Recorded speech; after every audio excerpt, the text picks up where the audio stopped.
Analyzing poll results is the most important part of every poll.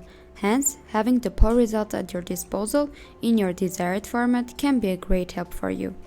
With the WordPress Poll Maker plugin, you can easily export the results of your polls.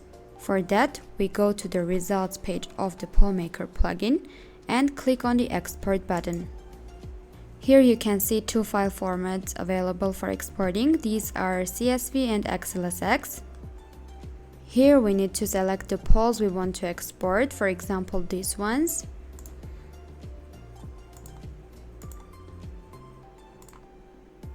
Then we click on, for example, export to XLSX file format. Here is the exported file.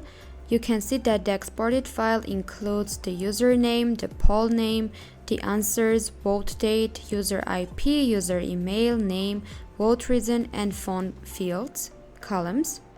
As you can see, this can be a great help for you in analyzing your poll results and making better decisions.